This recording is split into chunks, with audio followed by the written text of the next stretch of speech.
Welcome to matrix TV. ముందుగా వార్తల్లోని ముఖ్యాంశాలు. అమరావతి నిర్మాణాలపై ప్రభుత్వం తీరును ప్రశ్నించిన పేర్ని ప్రభుత్వ భూములు 99 పైసలకి, రాజధాని పనుల్లో భారీ దోపిడీ అని విమర్శ, మెగా డీఎస్సీ కాదు దగా డీఎస్సీ అని ఫైర్.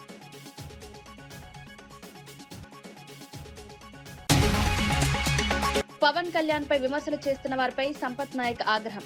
దేశం ధర్మం కోసం పవన్ పోరాటం, వ్యక్తిగత జీవితాన్ని రాజకీయాలకు తేవడం సరికాదు, రాజకీయంగా ఎదుర్కోలేకే వ్యక్తిగత విమర్శలు చేస్తున్నారని ఆరోపణ.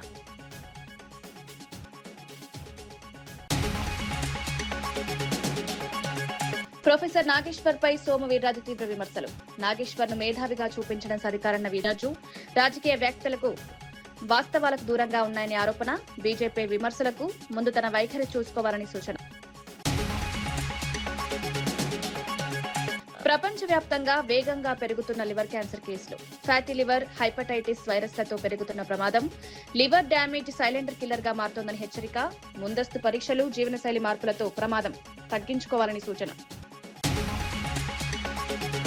హైదరాబాద్ అమీర్పేటలోని మైత్రివనం జంక్షన్ వద్ద ఎన్టీఆర్ విగ్రహావిష్కరణ కార్యక్రమం ఘనంగా నిర్వహించారు. ఈ కార్యక్రమానికి తెలంగాణ ముఖ్యమంత్రి రేవంత్ రెడ్డి హాజరై విగ్రహాన్ని ఆవిష్కరించారు. తెలుగు ప్రజల ఆత్మగౌరవానికి ప్రతీకగా నిలిచిన ఎన్టీఆర్ సేవలను ఈ సందర్భంగా పలువురు గుర్తు చేసుకున్నారు. రాజకీయ, సినీ రంగాల్లో ఆయన చేసిన సేవలను కొనియాడారు. కార్యక్రమంలో ప్రజాప్రతినిధులు, పార్టీ నాయకులు, అభిమానులు పెద్ద సంఖ్యలో పాల్గొన్నారు. ఇక మూడో తరం, ఆ తరం గురించి నేను చెప్పాల్సిన అవసరం లేదు. మూడు పదాలు, ఎన్టీఆర్. ఈ 3 అక్షరాలు నీతి, నిజాయితీ, నిబద్ధత, ఉక్కు సంకల్పం కలిగిన నాయకుడు ఎవరైనా ఉన్నారు ఈ దేశంలో అంటే తెలుగు జాతి గర్వించదగ్గ బిడ్డ ఎన్టీఆర్. డాక్టర్ బాబాసాహెబ్ అంబేద్కర్, శ్రీమతి ఇందిరా గాంధీ, అన్న ఎన్టీఆర్ ఈ భారతదేశ జాతి రత్నాలు. ఈ జాతి రత్నాలు ఈ దేశం ఉన్నంత కాలం, మానవుల మనుగడ ఉన్నంత కాలం వారి కీర్తి ప్రతిష్టలు, వారి నిర్ణయాలను మనం స్మరించుకోవాల్సిన బాధ్యత ఈ రోజు మన అందరి మీద ఉన్నది. మిత్రులారా, ఈనాడు ఈ కార్యక్రమం తీసుకుంటున్నప్పుడు చాలా మంది చాలా రకాలుగా మాట్లాడుతున్నారు. కాంగ్రెస్ పార్టీ ముఖ్యమంత్రి, పిసిసి అధ్యక్షుడు ఎన్టీఆర్ గారి విగ్రహాన్ని ఏ విధంగా ఆవిష్కరిస్తారు, లేదా ఎన్టీఆర్ గారిది ఆంధ్రప్రదేశ్ హైదరాబాద్ నగరం నడిపొడ్డున ఎన్టీఆర్ విగ్రహాన్ని పెడతారా అని కొంతమంది మాట్లాడుతున్నారు. ఈ రోజు నేను స్పష్టంగా ఒక మాట చెప్పదలుచుకున్నా. కులాలకు, మతాలకు, ప్రాంతాలకు, భాషలకు అతీతంగా ఈ దేశం గర్వించదగ్గ నాయకుడు ఎన్టీఆర్. ఆ ఎన్టీఆర్ స్ఫూర్తి హైదరాబాద్ నగరం నడిపొట్టున వారి స్ఫూర్తితో పరిపాలన అందిస్తున్న మా ప్రభుత్వం అమీర్పేట్ చౌరస్తాలో మైత్రి వనంలో ఈ దారిలో వెళ్లే ప్రతి వాడికి ఒక స్ఫూర్తిని నింపడానికే ఈ రోజు వారి విగ్రహాన్ని ఇక్కడ మేము ఆవిష్కరించుకున్నాం. ఇది విగ్రహం కాదు, ఇది ఒక స్ఫూర్తి, ఇది ఒక గొప్ప అనుభూతి. ఒక ముఖ్యమంత్రిగా ఎన్టీఆర్ విగ్రహాన్ని అమరావతి రాజధాని నిర్మాణ పనులు, మెగా డీఎస్సీ వ్యవహారంపై వైసీపీ నేత పేర్ని నాని తీవ్ర విమర్శలు చేశారు. అమరావతిలో ప్రభుత్వ భూములను 99 పైసలకే కేటాయిస్తూ కొందరికి లబ్ధి చేకూరుస్తున్నారని ఆరోపించారు. రాజధాని కార్యాలయ నిర్మాణంలో అడుగుకు 20,000 వరకు కాంట్రాక్టులు ఇస్తున్నారని, ఇందులో భారీ స్థాయిలో దోపిడీ జరుగుతోందన్నారు. విద్యాశాఖ పాఠశాలల్లో అవసరమైన స్థాయిలో ఉపాధ్యాయులను నియమించలేదని విమర్శించారు. కూటమి ప్రభుత్వం ఎంతో ప్రచారం చేసినా మెగా డీఎస్సీ వాస్తవానికి దగా డీఎస్సీగా మారిందన్నారు. ఇంత దుర్మార్గాల, ఇంత పాపాల 99 పైసలకి భూములు ఇచ్చి బాగానే వేసుకుంటున్నారు కదా. అలాగే అమరావతిలో కాంట్రాక్ట్లు ఇచ్చి చదరపు అడుగు 20,000 రూపాయలకి, ఒక్కొక్క ఆఫీసు కడతాకి అడుగుకి 20,000 రూపాయలకి కాంట్రాక్ట్లు ఇచ్చి బాగా వేసుకుంటున్నారు కదా. వీటిల్లో కూడా వేసుకోకపోతే ఏం కర్మరా అని చెప్పానంటే, సమాజాన్ని తీర్చిదిద్దేటువంటి స్కూళ్లలో, ప్రభుత్వ స్కూళ్లలో పనిచేసేటువంటి, చదువు చెప్పేటువంటి గురువుల నియామకంలో కూడా ఈ తప్పుడు పనులు చేయటం. ఇక ఎవడేమనుకుంటాడనేది సిగ్గొదిలేశారు. కనీసం పాపభీతి, అరే సమాజానికి నష్టం చేస్తున్నామే, ఈ బడిలోకి వచ్చినోడు మళ్ళీ 35 ఏళ్ళు 40 ఏళ్ళు ఈ గబ్బిలిన్ లాగా పట్టుకు ఏలాడతాడు కదా ఈ దుర్మార్గుడు. వచ్చినాడు తప్పుడు రూట్లో వచ్చినాడు, చిల్లర కొట్టి వచ్చినాడు, 30-40 ఏళ్ల పాటు ఆ స్కూల్లో గబ్బిలిన్ లాగా ఏలాడతాడు కదా. ఆ పిల్లల చదువు బతుకు పరిస్థితి ఏంటనేది ఇంగిత జ్ఞానం కూడా లేకుండా చంద్రబాబు నాయుడు గారి ప్రభుత్వం ఆయన కొడుకు నాయకత్వంలో ఎంత నీచాది నీచాలు చేశారంటే 16,000 పైచిలకు టీచర్ పోస్టులు తీసాం. మెగా డిఎస్సీ అని చెప్పి ఎంత డగా డిఎస్సీ అంటే మెరిట్ లిస్ట్ ప్రకటించరు. నిజంగా ఇది అద్భుతంగా చేస్తే, పారదర్శకంగా చేస్తే ఈ 3,30,000 మంది రాశారు. 16,000 పోస్టులకి 3,30,000 మంది పోటీ పరీక్ష రాస్తే ఏం చేయాలి? మెరిట్ లిస్ట్ ఇవ్వాలా అక్కర్లేదా? ఎవరికి ఎన్ని మార్కులు వచ్చినాయి, 1వ ర్యాంక్ ఎవరికి, 3,30,000 ర్యాంక్ ఎవరికో ఇవ్వాల్సిన పని ఉందా లేదా? ఎవరంట మెరిట్ లిస్ట్ ఎవరంట బయటికి. ప్రొఫెసర్ నాగేశ్వర్ పై బీజేపీ ఎమ్మెల్సీ సోము వీర్రాజు తీవ్ర స్థాయిలో విమర్శలు చేశారు. నాగేశ్వర్ ను మేధావిగా చిత్రీకరించడం సరికాదని, కమ్యూనిజాన్ని కాపాడుకోలేని వ్యక్తి ఇప్పుడు ఇతరులకు బోధనలు చేయడం విచారకరమన్నారు. రాజకీయ అంశాలపై నాగేశ్వర్ చేస్తున్న వ్యాఖ్యలకు వాస్తవాలకు దూరంగా ఉన్నాయని ఆరోపించారు. తమ పార్టీపై విమర్శలు చేసే ముందు తన వైఖరిని పరిశీలించుకోవాలని సూచించారు. అడిగారా? అడిగితే చంద్రబాబు నాయుడు గారు అడగలేదా అంటే ఎంతమందిని కించపరుస్తున్నావు నువ్వు? ఎవరు అతను? ప్రొఫెసర్ నాగేశ్వరరావు కాదు, కరుణుడి గట్టిన తీవ్రవాది, నక్సలైట్, బీజేపీకి వ్యతిరేకవాది, మేధావి కాదు, మేధావి కాదు. దేశంలో కమ్యూనిస్టు రక్తాన్ని తాగినటువంటి వ్యక్తి. నేను ఇవాళ చెప్తున్నా, అతను మేధావని ఎవరన్నా అంటే మనకు సరైనటువంటి ఆలోచన లేదని. మేధావిగా కోటేసుకున్నాడంతే. చాలామంది కోట్లేసుకుంటున్నారు, మన ఊళ్ళో కూడా కోట్లేసుకుంటారు. అలాంటి మేధావి అడిగే రైట్ ఏంటంటే నువ్వు కమ్యూనిజాన్ని స్వీకరించావు, ఇవాళ కమ్యూనిస్ట్ దమ్ము ఉందని కానీ అడుగుతున్నా, ఛాలెంజ్ చేస్తున్నాను నేను. ఒక రాష్ట్రం ఉందా ఈ దేశంలో? అన్ని పోయిన తర్వాత ఇది స్వీకరించారంటే మేధావులు అయిపోయారు. పోయింది, కమ్యూనిజం అంతా సర్వనాశనం అయిపోయింది. ఇప్పుడు మేధావి అయిపోయాడు, టీవీలు పెట్టుకుని మాట్లాడుతున్నాడు. ఏంటి ఉపయోగం ఏంటి? నీ రాష్ట్రాలనే కాపాడుకోలేనోడు పోయి నువ్వు ఎవరికి ఉపన్యాసం చెప్తావయ్యా? నీ కమ్యూనిజాన్ని కాపాడుకోలేనోడి ఎవరికి ఉపన్యాసం చెప్తావు? దేనికి నీ మేధావితత్వాన్ని అడుగుతున్నాను నేను. ఎవరిని చూతులు గుచ్చుతావని అడుగుతున్నా. మా మీద వ్యతిరేకి మాట్లాడతాడంతే. That's all. వెళ్ళాను నేను, సుందరయ్య గారి ఇంటికి వెళ్ళాను, కాళ్ళకి నమస్కారం పెట్టాను. చాలా మంది ఇంటికి వెళ్తాం, చికెన్ తిని ఆయన ఇంటికి వెళ్తాం. ఒరే బాబు నువ్వు కమ్యూనిస్టు కాదు, నువ్వు క్యాపిటలిస్టు అని అడుగుతాను. కమ్యూనిస్టుల వాళ్ళు వెళ్తాం, వెళ్తే తప్పేంది? కమ్యూనిస్టులతో స్నేహం చేస్తాం. ఆడ అపర మేధావులుగా మీలాంటిలో గుర్తింపు పొందారు కాబట్టి వెళ్తారు. ఆయనకి వెళ్ళి ఓ ఛాయ్ దాగి వస్తారు. ఒరే బాబు నువ్వు కమ్యూనిస్ట్గా ఉండకో, నువ్వు మారని లోపల చెప్పిపోతున్నావు, అది బయటికి చెప్పాలంటే.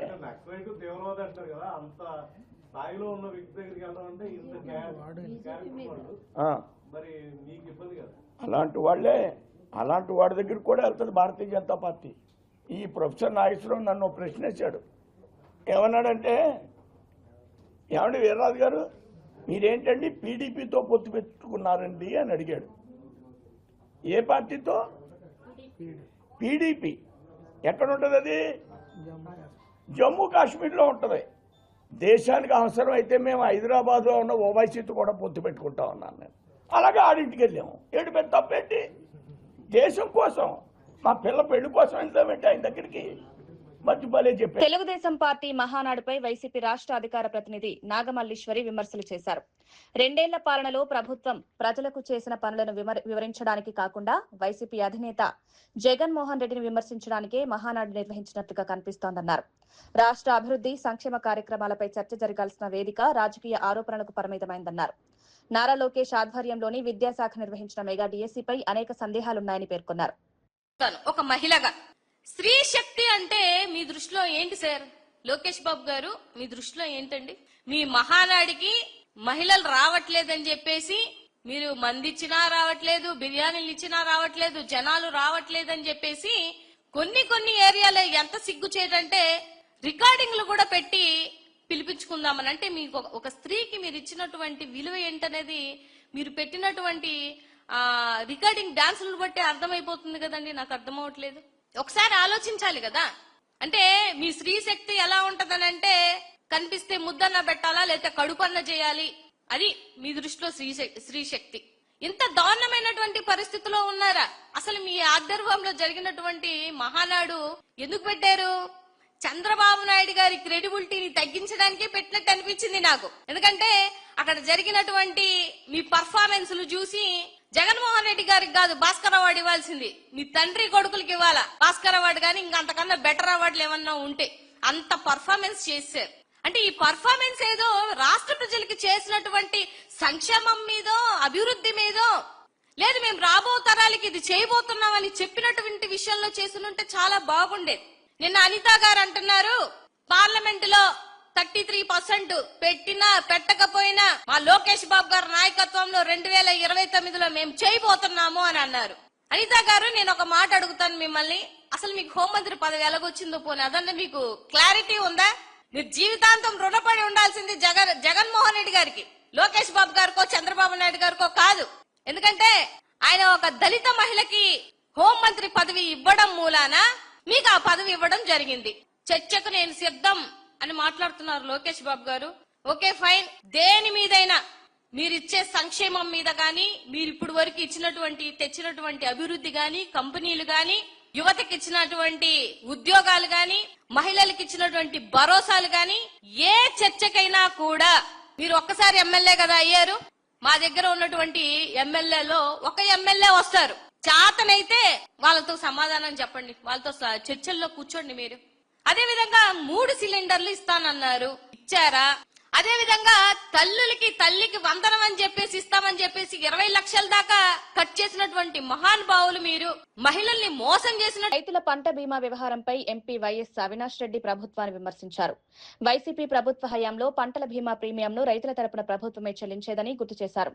ప్రస్తుతం కూటమి ప్రభుత్వం వచ్చిన తర్వాత రైతులే ప్రీమియం చెల్లించాల్సి వస్తోందన్నారు. అరటి పంట వాతావరణ ఆధారిత బీమా పరిధిలో ఉన్నప్పటికీ వాతావరణ కేంద్రాలు సక్రమంగా పనిచేయకపోవడంతో రైతులు నష్టపోతున్నారన్నారు.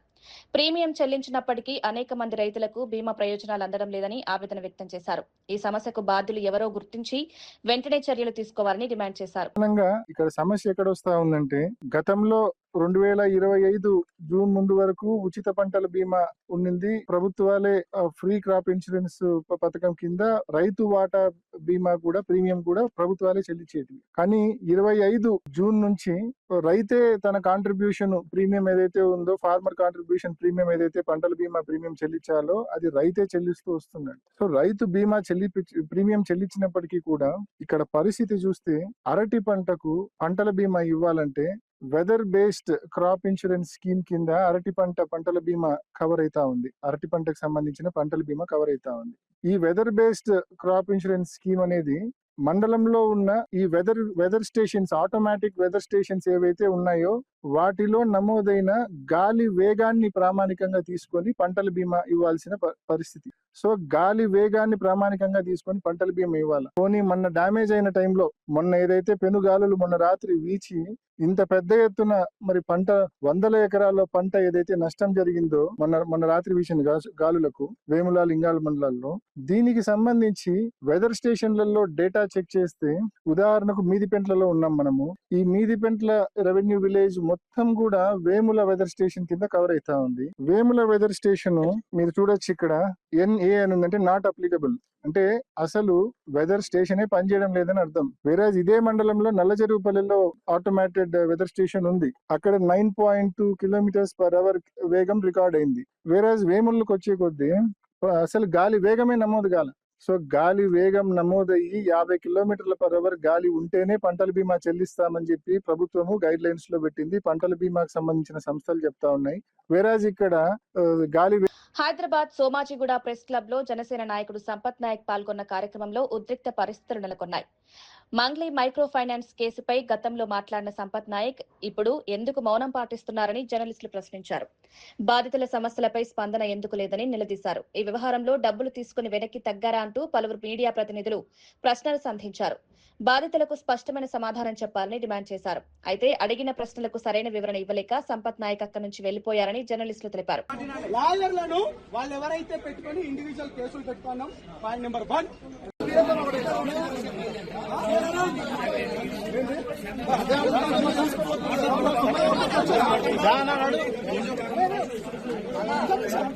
వాళ్ళు అడిగింది దానికి సంబంధించి కౌంటర్ ఏమంటారు?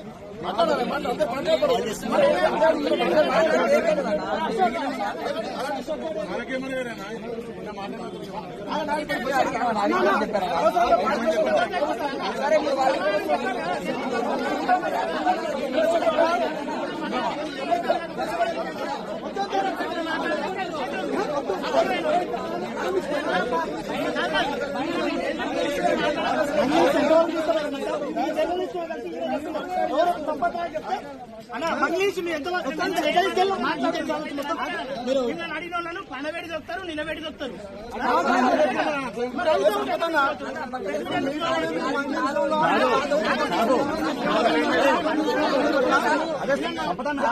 ఇదే యూట్యూబ్ నీకు ఇదే యూట్యూబ్ సపోర్ట్ ఇస్తుంది. యూట్యూబ్ అని మాట్లాడుతున్నాయి.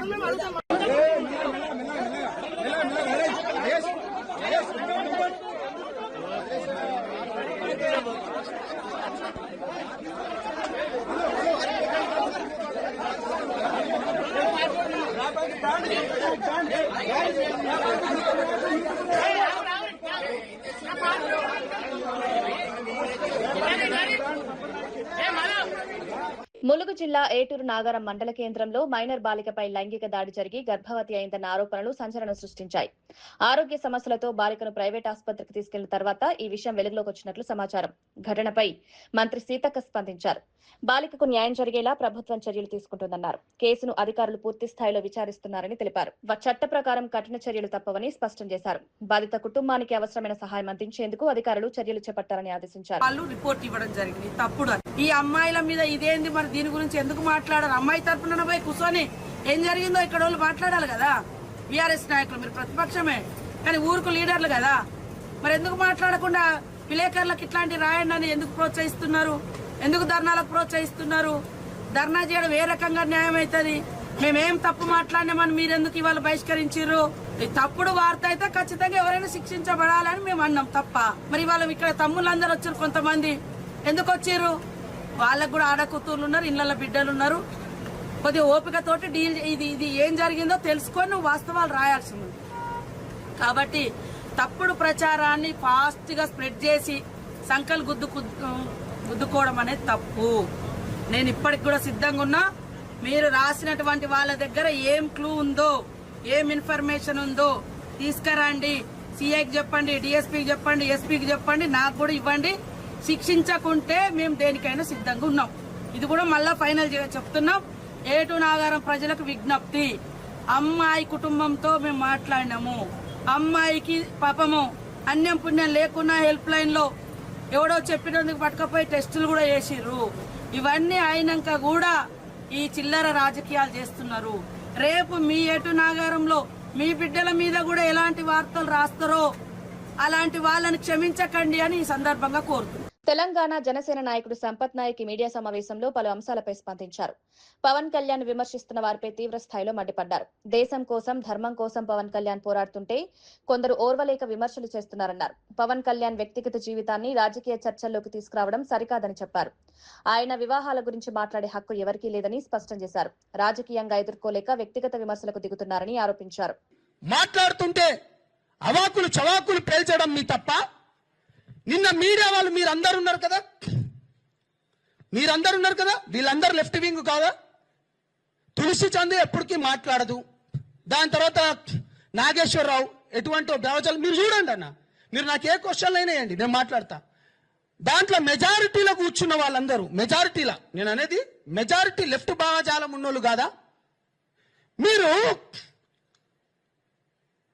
దేశం పైన, ధర్మం పైన కొట్లాడటానికి సౌత్లోకి వెళ్ళి పవన్ కళ్యాణ్ గారికి మంచి ఆదరణ వస్తుందని చెప్పేసి అందరినీ ఏకఛత్రాధిపత్యం పైన నడుపుతున్నాడని ఇంత కుళ్ళెందుకురా బాబు మీకు? నువ్వు హెరిటేజ్లను దాడి చేస్తున్నావు, చేసుకోరా భయ్, మాకేముంది? నువ్వు ప్రొఫెసర్ నాగేశ్వరరావు ఆంధ్ర పోలీసులను అక్కడి నుంచి పంపించానుగా. ప్రొఫెసర్ నాగేశ్వరరావు మీ దాంట్లో మాట్లాడుకుంటూ కొంతమంది చెప్పిండ్రు కదా, పోలీసు వాళ్ళు వచ్చిండ్రు అనుకుంటే మీరు ప్రాంతాల మధ్య రెచ్చగొడుతున్నారు కదా. బుద్ధున్నారా వెదవల్లారా? పోలీసు వాళ్ళు వచ్చినట్టు ఒక్క రుజువు చూపియండి రా. నేను తెలంగాణ బిడ్డను రా, నేను కట్టర్ తెలంగాణ వాదిని, 100 కేసులైనని.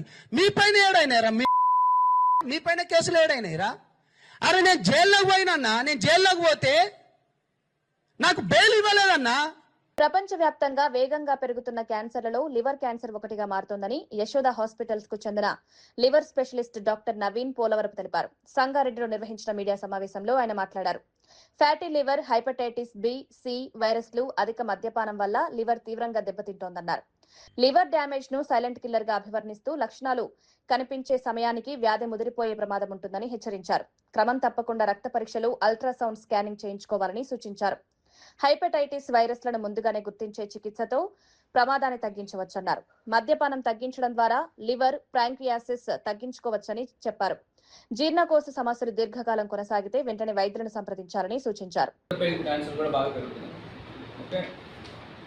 పేగు క్యాన్సర్లు ఎట్లా వస్తాయంటే ఫస్ట్ చిన్న చిన్న పుట్టగొడుగుల్లా వస్తాయి. పేగులో పాలిప్స్ అంటాం మెడికల్ టర్మ్స్లో. ఆ పాలిప్స్నే మెల్లిమెల్లిగా పెరిగి క్యాన్సర్గా మారుతుంది. ఇది ఒక 15-20 సంవత్సరాల క్రితం ప్రపంచంలో పర్టికులర్లీ వెస్ట్రన్ కంట్రీస్లో లైక్ యూకే కానీ యూఎస్లో కానీ ఈ కోలాన్ క్యాన్సర్స్ నెంబర్ 1 క్యాన్సర్ ఉండేది ఇన్సిడెంట్స్లో. అంటే వచ్చే క్యాన్సర్లలో అన్నింటిలోకి మొదటి స్థానంలో ఉండేది కోలాన్ క్యాన్సర్.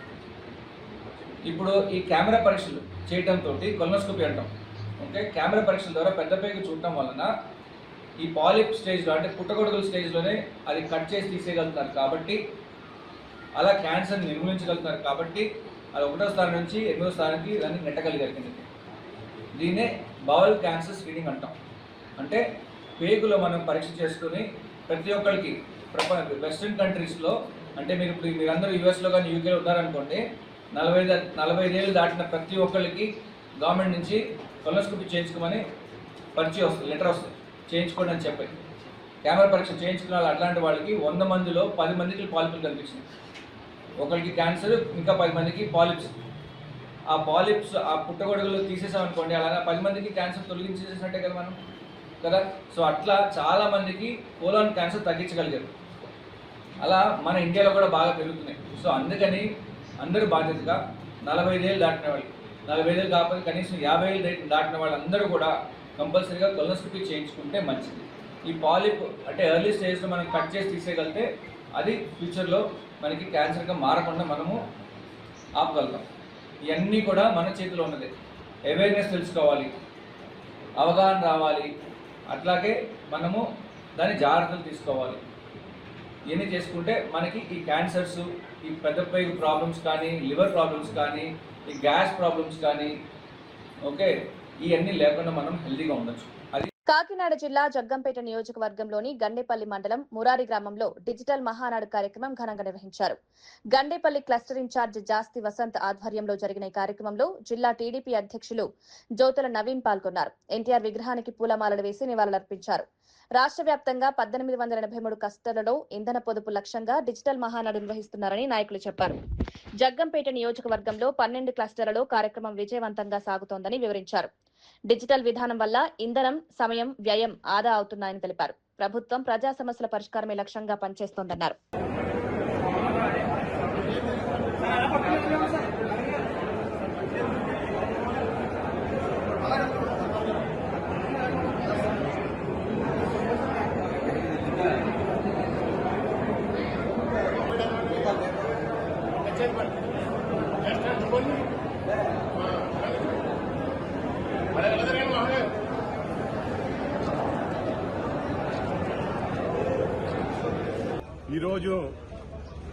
ఈరోజు జరగబోవు తెలుగు పండుగ తెలుగు వారందరికీ ఎంతో ఇష్టమైనటువంటి తెలుగుదేశం మహానాడు పండుగ ప్రధానమంత్రి గౌరవనీయులు నరేంద్ర మోదీ గారి పిలుపు మేరకు, గౌరవనీయులు జాతీయ అధ్యక్షులు చంద్రబాబు నాయుడు గారి పిలుపు మేరకు ఇంధన పొదుపులో భాగంగా ఏదైతే మనకి ఇంధన కొరత రాబోతుందనేటువంటి సూచనలు కనిపిస్తున్నాయో దాని గురించని ఇంధనాన్ని పొదుపు చేయాలనేటువంటి ఒక మంచి ఉద్దేశంతో మోడీ గారు, నారా చంద్రబాబు నాయుడు గారు పిలుపుతో ఈరోజు ఎప్పుడు కూడా ఏదో ఒక చోట రాష్ట్రంలో ఏదో ఒక చోట ఈ యొక్క కార్యక్రమం, తెలుగు పండుగ కార్యక్రమం, మహానాడు కార్యక్రమం ఎంతో అట్టహాసంగా జరిగేటువంటి పరిస్థితి ఉండేది. అయితే ఈసారి ఏదైతే ఈ ఇంధన పొదుపు ఉందో దాని గురించి ఈ పొదుపు చేద్దామనే ఒక మంచి ఉద్దేశంతో ఈ యొక్క కార్యక్రమాన్ని రద్దు చేసి యువ నాయకులు, మన జాతీయ వర్కింగ్ ప్రెసిడెంట్ అయినటువంటి మన నారా లోకేష్ గారు ఈ యొక్క క్లస్టర్ల వ్యవస్థకి ప్రాధాన్యత ఇస్తూ, క్లస్టర్ ఇన్ఛార్జీలకి ప్రాధాన్యతనిస్తూ వారి యొక్క నాయకత్వ లక్షణాలని గుర్తించడానికి ఈ యొక్క కార్యక్రమాన్ని, మహానాడు కార్యక్రమాన్ని వర్చువల్ గా ప్రతి క్లస్టర్లోనూ కూడా నిర్వహించాలని చెప్పి తెలియజేయడం, వారి యొక్క ఆదేశాలతో మన గౌరవ శాసనసభ్యులు మరియు పొలిట్ బ్యూరో సభ్యులు జ్యోతుల నెహ్రూ గారు మరియు మన తెలుగుదేశం పార్టీ జిల్లా అధ్యక్షులైనటువంటి జ్యోతుల నవీన్ గారు, వెంకట గాయత్రి సేవా ట్రస్ట్ ఆధ్వర్యంలో బ్రాహ్మణ వధూవరుల వివాహ పరిచయ కార్యక్రమాన్ని ఈ నెల 31వ తేదీన ఘనంగా నిర్వహించనున్నట్లు ట్రస్ట్ ప్రతినిధులు తెలిపారు. తిరుపతి ఆర్టీసీ బస్టాండ్ సమీపంలోని అంకాలమ్మ గుడి వద్ద ఉన్న ఎస్ఆర్ కన్వెన్షన్ హాల్లో ఆదివారం ఉదయం కార్యక్రమం ప్రారంభమవుతుందన్నారు. తిరుపతి ప్రెస్ క్లబ్ లో నిర్వహించిన మీడియా సమావేశంలో ట్రస్ట్ కార్యవర్గ సభ్యులు మాట్లాడారు. వివాహ సంబంధాల కోసం అన్వేషిస్తున్న బ్రాహ్మణ కుటుంబాలకు ఈ కార్యక్రమం మంచి వేదికగా ఉపయోగపడుతుందని తెలిపారు. మంచిదని ఇది అందరికీనండి, కేవలం బ్రాహ్మణే కాదు, అందరికి కూడా. అయితే బ్రాహ్మణులుగా మేము 10 మందికి తెలియజేయాలనే ఉద్దేశంతో బ్రాహ్మణుల్లో వధువులు ఎవరైతే పెళ్లి కాని అమ్మాయిలు, అబ్బాయిలు ఉన్నారో వాళ్ళందరినీ కూర్చోబెట్టి 30వ తారీఖు అంటే శనివారం సాయంత్రం 4:30 గంటల నుంచి 8 గంటల దాకా శివపార్వతి కళ్యాణం నిర్వహిస్తున్నాం. పాల్గొన్న వారందరికీ కూడా ఆ రోజు రాత్రికి మరి ప్రసాద వితరణ ఉంటుంది. అలాగే 31వ తారీఖు మార్నింగ్ ఎర్లీ అవర్స్ 4:30 నుంచి ఉదయం 4:30 నుంచి 8:30 దాకా 60 సంవత్సరాలు నిండిన వాడికి షష్ఠి పూర్తి, 70 సంవత్సరాలు నిండిన వాడికి భీమరథ శాంతి, 80 సంవత్సరాలు నిండిన వాళ్ళకి సహస్ర చంద్ర దర్శన కార్యక్రమాన్ని 15 సంవత్సరాల నుంచి నిర్వహిస్తూ ఉన్నాం. అందరికీ ఆయుష్యోహం, కణపమైన వస్త్రాలు బహుకరించి స్వర్ణ మంగళధారణ కూడా చేస్తూ ఉన్నాం. ఇది దాతల యొక్క సహకారంతో 15 సంవత్సరాలు. ఇది కంచి స్వామి వారి ఆదేశానుసారం కార్యక్రమం చేస్తున్నాం. అలాగే అఖిల భారత స్థాయిలో 35వ వివాహ పరిచయం చేస్తున్నాం. తిరుపతిలో ఇది 26 సంవత్సరాల నుంచి పెట్టినట్టుగా జరుగుతాం. అలాగే మరి మొన్నటిదాకా 15వ తారీఖు దాకా, మే 15వ తారీఖు దాకా ఉచితంగా ఎవరైతే రిజిస్టర్ చేసుకున్నారో వారి పేర్లన్నీ కూడా నమోదు చేసుకుని మరి 30వ తారీఖు సాయంత్రం పరిచయ వేదిక అయిన తర్వాత సుమారు 1500 అడ్రస్లు, అబ్బాయిలు అమ్మాయిలతో కూడిన అడ్రస్ ఉచితంగా కూడా చేస్తున్నాం. అయితే 31వ తారీఖు స్పాట్ రిజిస్ట్రేషన్ పెట్టాం. అంటే ఇప్పటిదా 15వ తారీఖు తర్వాత ఎవరైతే రిజిస్ట్రేషన్ చేసుకున్నారో అందరూ కూడా స్పాట్ రిజిస్ట్రేషన్ ఆదివారం రోజు 31వ తారీఖు మార్నింగ్ 9 గంటల నుంచి స్పాట్ రిజిస్ట్రేషన్ ఉంటుంది. అది తిరిగి కూడా మళ్ళా బుక్ రూపంలో ఉంటుంది. దీనికి మరి Andhra Pradesh Brahmin credit cooperative society chairman గారు అయినటువంటి కార్పొరేషన్ చైర్మన్ గారు మరి వారు వస్తున్నారు. వారితో పాటు లోకల్లో ఉన్న ప్రజాప్రతినిధులు, ఎమ్మెల్యే గారిని, అలాగే సుబ్బనమ్మ గారిని, అలాగే లోకల్ మా 6 డైరెక్టర్ గారిని, ఇంజనీరింగ్ కాలేజ్ 6 డైరెక్టర్. ఇవి ఈనాటి వార్తా విశేషాలు. మరో బులెటిన్లో మళ్ళీ కలుద్దాం. నమస్కారం.